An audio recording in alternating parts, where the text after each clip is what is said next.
Une chose avec ces quatre concertos-là, c'est quatre concertos que j'ai jamais travaillé. Donc, si le monde va penser que je suis fou de vouloir aborder un concerto pour la première fois avec l'OSM et Kent Nagano au Festival de Nanadza.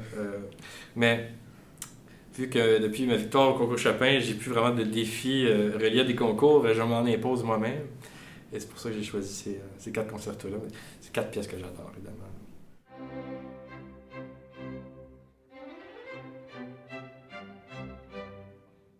Le premier de Beethoven, qui est un peu le concerto emblématique de la période classique. Beethoven, encore très inspiré d'Haydn, la musique de Haydn. Euh, on est loin du Beethoven de la cinquième symphonie ou de la sonate appassionata. C'est vraiment un Beethoven plein de soleil, plein de joie, même avec beaucoup d'humour aussi dans le troisième mouvement, entre autres.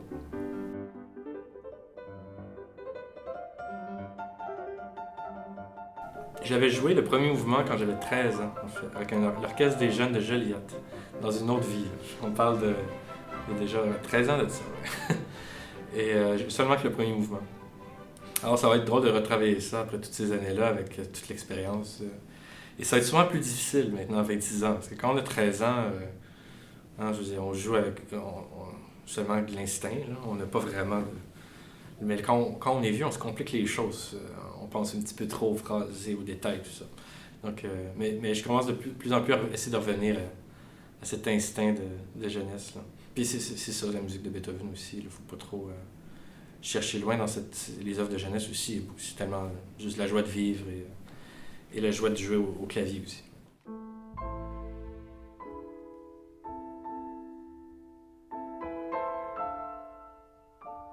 Un concerto de Schumann, aussi un peu emblématique de la période romantique, si on veut, le début de la période romantique.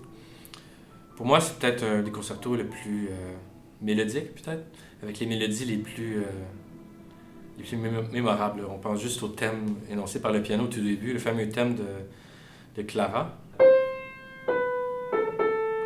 Et là, ensuite développe pour le thème. Donc, il y a beaucoup de musicologues, évidemment, beaucoup de gens qui disent que ce premier thème était une association directe avec son amour, évidemment, et sa passion pour Clara.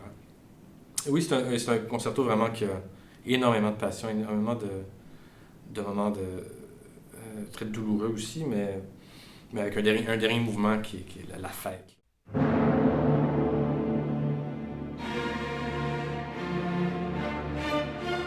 Brahms n'a jamais écrit d'opéra. Je trouve que c'est un peu le plus proche qu'on a d'un opéra de. Il y a les Requiem, évidemment, mais je trouve dès le début, là, dès l'ouverture avec la timbale, les cordes fortissimo, les dissonances, on a vraiment l'impression de rentrer au milieu d'un drame là, opératique, là, vraiment assez intense. Et je trouve aussi le rôle du piano a un peu le rôle ultime du héros romantique là, qu'on peut trouver dans certains opéras aussi. Donc il y a ce côté-là, la portée, la grande échelle de l'œuvre qui m'intéresse beaucoup. C'est vraiment un voyage incroyable là, à travers trois mouvements, cette pièce-là.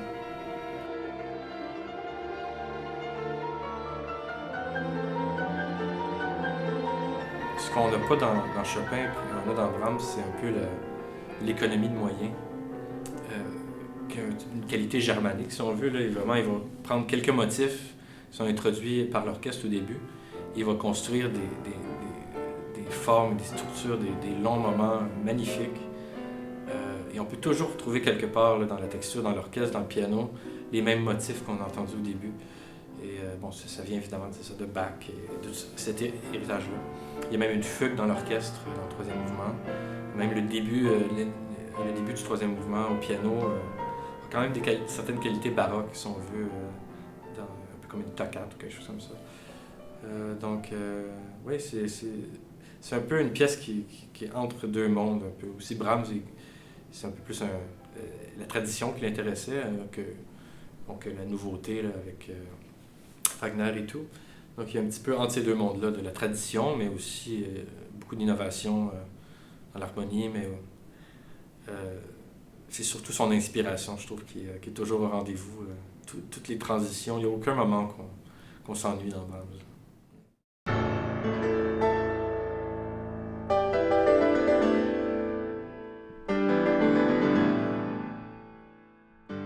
les 3 premiers concertos, c'est des concertos allemands, là, vraiment de tradition allemande.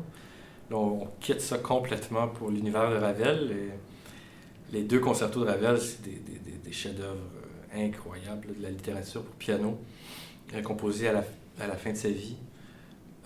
Il a écrit celui de la main gauche pour un pianiste qui avait perdu l'usage de son bras droit de la Première Guerre mondiale. Évidemment, le fait que ce soit pour la main gauche, ça impose toutes sortes de défis très inhabituels là, pour des pianistes. Ne serait-ce que pour la posture, pour jouer dans l'aigu avec la main gauche, il faut inventer quasiment une nouvelle technique, une nouvelle approche au clavier.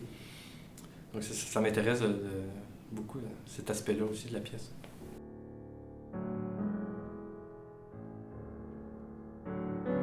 Le sens des couleurs orchestrales que Ravel avait, c'est essentiel à la pièce, mais c'est aussi, j'ai pensé aussi à Ravel parce que l'OSM a quand même une association avec la musique française, Debussy, Ravel.